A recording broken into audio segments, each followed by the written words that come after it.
अहंकार मत करो, क्योंकि ये शरीर भी तेरा नहीं है। श्री कृष्ण का गहरा सत्य। श्री कृष्ण ने गीता में एक अमूल्य वचन कहा था, अहंकार मत करो, क्योंकि ये शरीर भी तेरा नहीं है। ये वाक्य सुनने में बहुत सरल लगता है, लेकिन इसके भीतर जीवन का गूढ़ रहस्य छुपा हुआ है।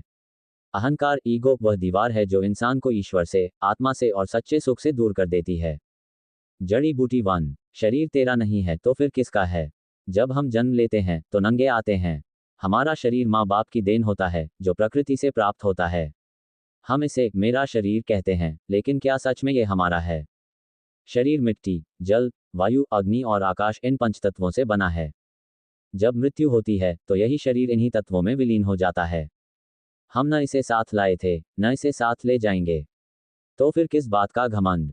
फायर 2। अहंकार, विनाश की जड़। इतिहास गवाह है, रावण का अहंकार, कौरवों का अहंकार, हिरण्यकश्यप का घमंड, इन सब ने उन्हें विनाश की ओर पहुंचाया। अहंकार इंसान को अंधा कर देता है। वह ये भूल जाता है कि वह मृत्युशील है। जब इंसान कहता है मैंने ये किया, मेरी ताकत, मेरा पैसा, मेरा नाम, तो वह भूल जाता है कि यह सब कुछ ईश्वर की कृपा से है। जब तक शरीर में प्राण है तब तक सब माया है। Folded hands 3। श्री कृष्ण की गीता में शिक्षा। भगवान श्री कृष्ण ने अर्जुन से कहा था, अहंकार का त्याग करो, अपने कर्तव्यों को ईश्वर को समर्पित भाव से करो।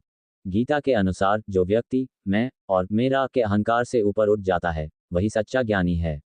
वह जानता है कि ना ये शरीर मेरा है, ना ये संसार मेरा है, ना ही मैं इस शरीर तक सीमित हूँ। पुष्पनकाल 4। क्यों होता है अहंकार? अहंकार तब आता है जब हम दूसरों से तुलना करते हैं। हमें लगता है कि हम श्रेष्ठ हैं। हमें धन, शक्ति या प्रसिद्धि मिलती है, लेकिन ये सब अस्थायी है। कल जो राजा था आज वो सड़क पर है। आज जो अमीर है कल वह कर्ज में डूब सकता है। अहंकार हमें वास्तविकता से दूर ले जाता है। वह आत्मा की जगह शरीर को ही सब कुछ मानने लगता है। 5। अहंकार छोड़कर विनम्रता अपनाओ। विनम्रता, ह्यूमिलिटी, में ही सच्चा सुख है। जो व्यक्ति विनम्र होता है वह सीखता है, समझता है और दूसरों का आदर करता है। वह जानता है कि मैं कुछ नहीं, सब कुछ ईश्वर की कृपा है। जीवन में जो मिला है वह सेवा के लिए है, घमंड के लिए नहीं। वृक्ष जितना फलदार होता है उतना ही झुक जाता है। उसी तरह महान व्यक्ति हमेशा सरल और नम्र होते हैं।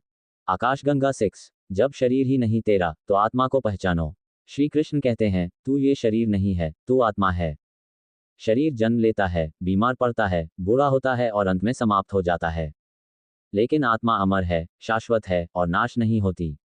अहंकार शरीर से जुड़ा होता है, आत्मा से नहीं। जब हम आत्मा को पहचान लेते हैं तब सारा अहंकार मिट जाता है। 7। कैसे छोड़ें अहंकार? कुछ सरल उपाय हैं जिससे हम अपने जीवन से अहंकार दूर कर सकते हैं। प्रार्थना और ध्यान करें, इससे आत्मा से जुड़ाव बढ़ता है। सेवा करें, दूसरों की मदद करने से अहंकार गलता है। ध्यान रखें, सब कुछ क्षणिक है, जो आज है वह कल नहीं रहेगा। मैं की जगह ईश्वर को प्राथमिकता दें। हर दिन खुद से पूछें, मैं कौन हूँ? इंद्रधनुष 8। अहंकार हटाओ, प्रेम बढ़ाओ। जहां अहंकार होता है वहां प्रेम नहीं पनपता। रिश्तों में दूरियां बढ़ जाती हैं, मन में अशांति बढ़ती है।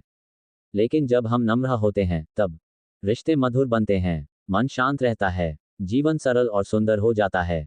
एंड निष्कर्ष, कंक्लूजन। श्री कृष्ण का ये वाक्य, अहंकार मत करो, क्योंकि ये शरीर भी तेरा नहीं है, हमें याद दिलाता है कि हम सिर्फ एक माध्यम हैं।